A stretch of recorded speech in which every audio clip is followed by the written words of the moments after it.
Harry and the King playing Game of Thrones, only that the King doesn't know. Proof that Tatler magazine is either anti-monarchist or plays for both sides. A cute blast from Meghan's infamous past, and more.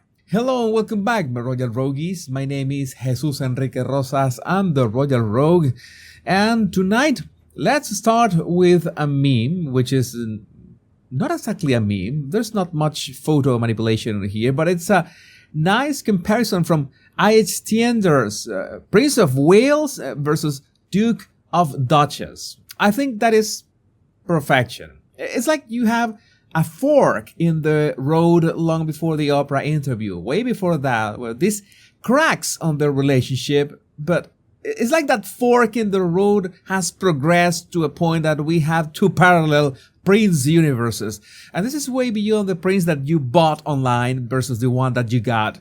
So far, golden meme material. And moving on with the same picture of Prince William, thanks to the Royal Eagle, who is eagle-eyed, and notice that it's the same person, Yui Mock, who took this picture of Prince Philip by holding his hat in the rain. The body language of both men in both pictures is just awesome.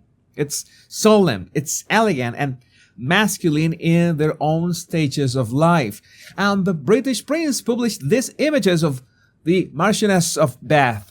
As he says, at this point, I think she is doing it on purpose. This is how you wear a yellow dress. It's just amazing. The pictures that we have seen from Emma at Cannes. This is nothing short of wonderful. The way that she showcases dresses like this one is just amazing. And yesterday on our live, we were talking about the Tatler magazine cover portrait. It was so awful. We talked about how it doesn't look like Catherine, but it looks a lot like Mary of Denmark. And the artist that, well, it was chosen by Tatler for reasons that are not artistic, but a lot of propaganda and progressiveness. The agenda that we are talking about.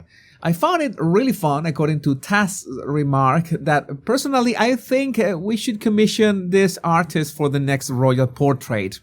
Everyone can at least see that this is King Charles, unlike the latest Princess of Wales one. Queen Camilla agrees. I remember that Queen Camilla was laughing at this. I don't know, is this a cookie? I don't remember what was this dessert of King Charles. And thanks to Jan Carson Taylor, we remember that there is history with Taz editor Richard Dennon. He is clever, knows how to attract controversy to sell magazines and attract clickbait. So as I said yesterday, many of you said that Tatler has always been showcasing the royal family, but at the same time, some of you said that they are Team Sausage. And I wanted to get to the bottom of this. And this article shared by Jan, I found out about a story written about Kate named Catherine the Great a handful of years ago, in which Kensington Palace made a rare comment condemning the piece as containing a swath of inaccuracies and false representations and demanded it be taken down. So what was in that story? What was published by Tatler back then that was deemed worthy of Kensington Palace pronouncing and demanding it to be corrected if not taken down? So I went to the internet archives and I decided to review the very first version of the article and found this. Yet privately, said another friend, Kate is furious about the larger workload. Of course, she's smiling and dressing appropriately, but she doesn't want this. She feels exhausted and trapped. She's working as hard as a top CEO who has to be wheeled out all the time without the benefits of boundaries and plenty of holidays. Now, this is what I don't like about this hearsay. This is according to a friend. How can you imagine that Catherine is going to share this kind of stuff even with a friend? She feels exhausted and trapped. I'm going to tell you why this doesn't add up. Because in the unlikely scenario that Catherine shared her feelings with a friend, she will be smart enough to not share it with a friend who's gonna run to the tabloids or the first magazine to spill the beans. That doesn't make sense. Was it Kate who advised William on his recent modernizing speeches and causes while toning down her own rigid body language? Was she instrumental in William's jarring, woke inclusivity BAFTA speech? Has seeing Meghan exit stage left from royal life played to Kate's advantage? Is the royal once dubbed the Duchess of Doolittle because she had so few public engagements, stealthily establishing herself as kingmaker, the person to save and solve the monarchy?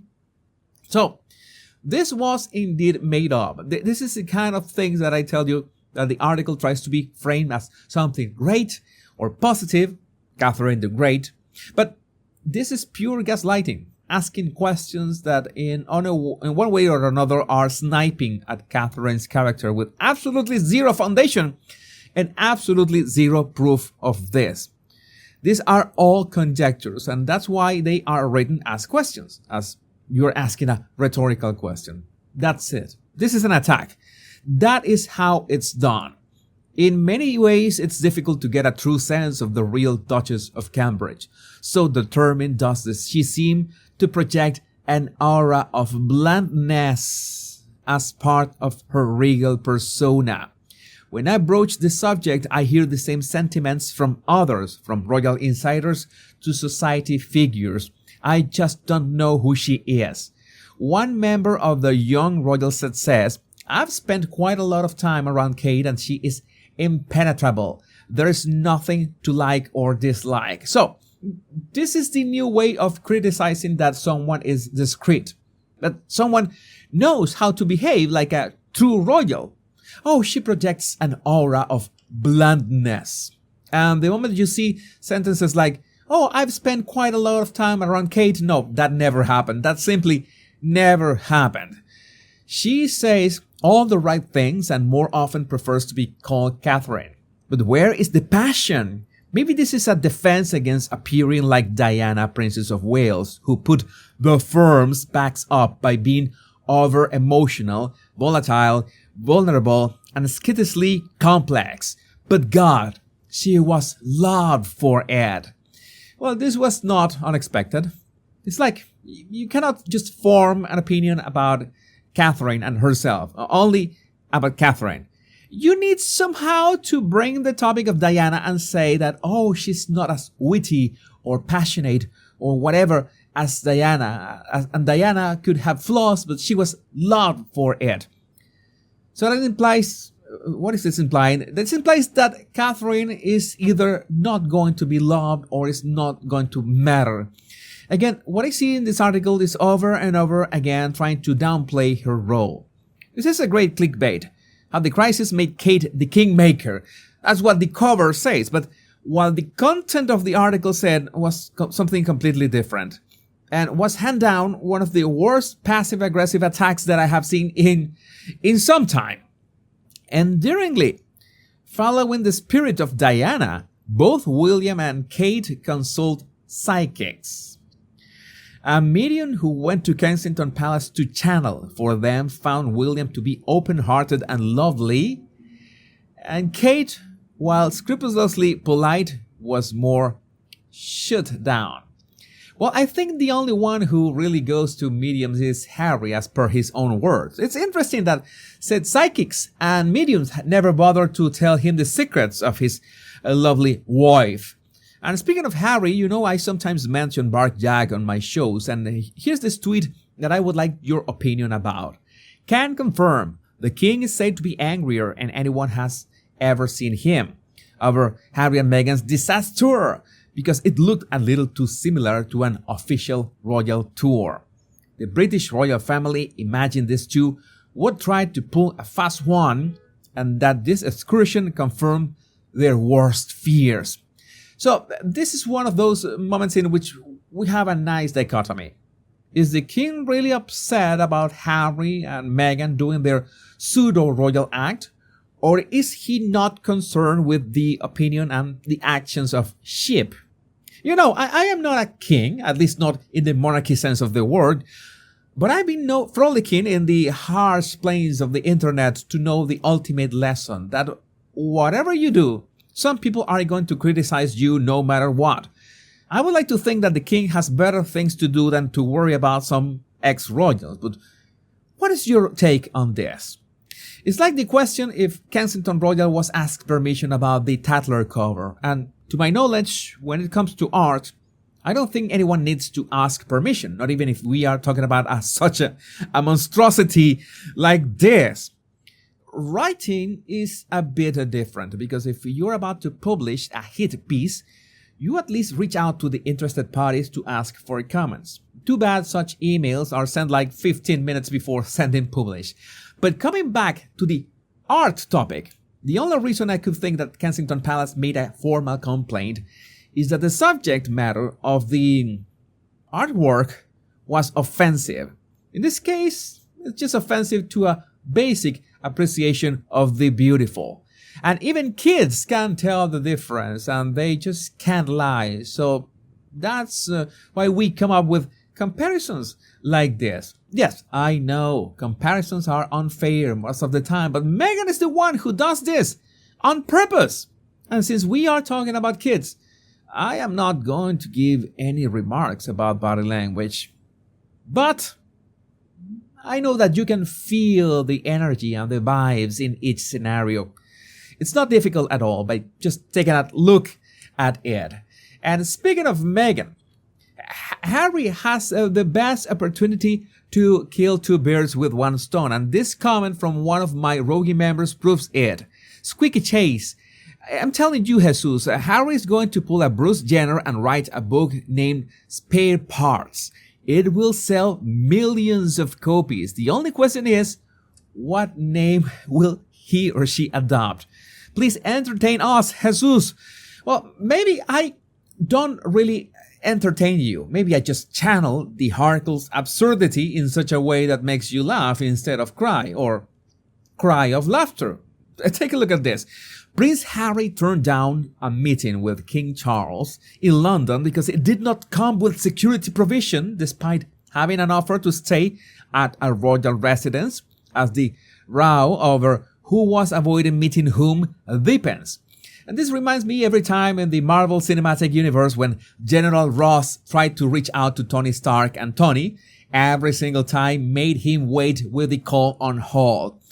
It was a playful display of power, of course, and one meant to show who was really in charge. In other words, the one who is the most unreachable, or the one who controls the encounters, is the one more powerful. That's why Harry wants to make it seem like he is the one who controls the narrative and controls the meetings. Like Meghan deciding not to attend the Emmys and things like that. Oh, I was invited, but there was not enough security, so I decided not to go. Yeah, right. And just out of the blue, I wanted to show you this classic Meghan dress because we are about to mention one designer that absolutely doesn't want anything to do with the discount Duchess. Designer Julian MacDonald, the fashion mastermind who managed to coax Queen Camilla into her very first fashion show, has set his sights on a new royal target, the ever-stylish Princess of Wales. MacDonald can't stop gushing about Kate, declaring her amazing and expressing his burning desire to see her rocking one of his fabulous frocks. But however, when it comes to dressing the Duchess of Sussex, MacDonald's enthusiasm takes a nosedive. No, I prefer Kate and Camilla, thank you, he states, making it crystal clear that Meghan won't be strutting her stuff in a Julian MacDonald original anytime soon. And we say goodbye with this post by Sienna Evans, reflecting on one of the greatest memories of my tenure as Miss Bahamas World, welcoming Princess Catherine and Prince William at the Queen's Platinum Jubilee Royal Reception. Her regality and grace have inspired me for years, and now, as she faces her cancer diagnosis, my support and admiration for her only deepen, sending all my love and prayers her way. But Rogues, I would love to know what do you think about this in the comments. My name is Jesus Enrique Rosas, I'm the Royal Rogue, and remember, much love and bliss.